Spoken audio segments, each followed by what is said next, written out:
I saw a question. I think I just answered it. My question was, so basically, if any square matrix can be invertible, is that... No. Yeah, so I'm so happy you said that. Danger, high voltage.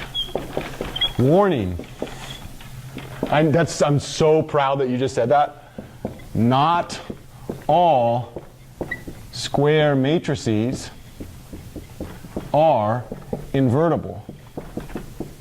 Let's take a look at the R1 case. Can you generate a square matrix in R1 that's not invertible?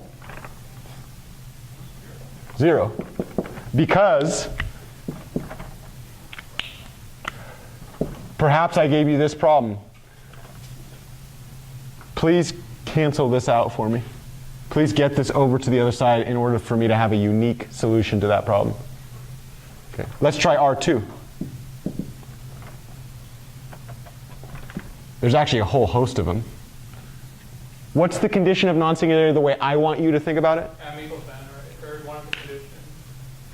Oh, that's, yeah, certainly. But non-singularity, the way I'm going to have you think about this, non-singularity, there's kind of two ways that we're thinking about it today. Today we're developing the theory of invertibility. But previously on X-Men, I said that think about non-singularity as linearly independent columns or rows. I'd like to think about it as columns now because I'm multiplying on this side. Can you generate a matrix that has linearly dependent columns? That's linearly independent.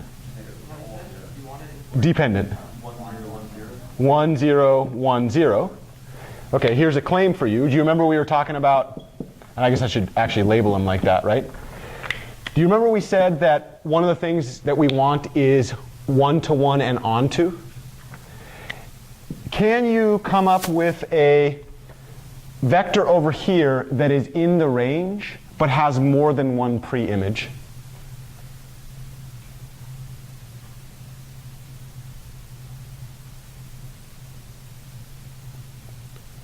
More than one thing gets mapped to it. I'm going to give you a hint.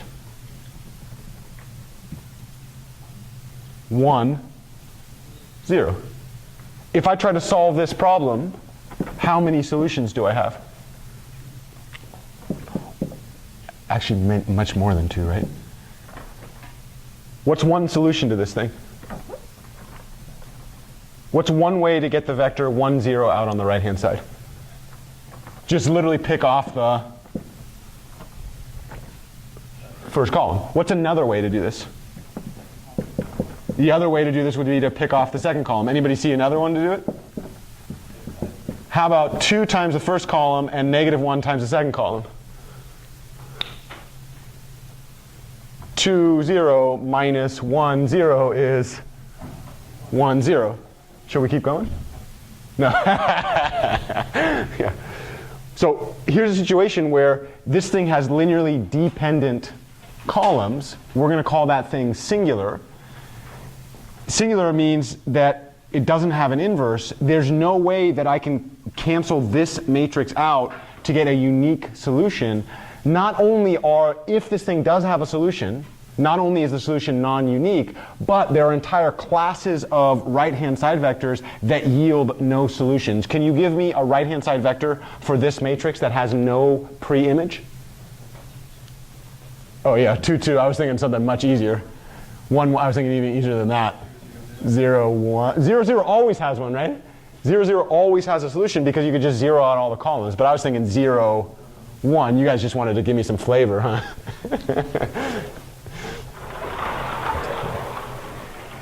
So let me ask you, Kush, you made a conjecture. Here was your conjecture. All square matrices are invertible. No, because some square matrices are not linearly independent. Don't have linearly independent columns, right? And that's a big jump. We are making a claim right now that we're not actually ready to make fully. We're not ready to prove that claim. But if a matrix has linearly independent columns, then I should be able to produce what we call an inverse, such that when I multiply that matrix by its inverse, I get the identity matrix.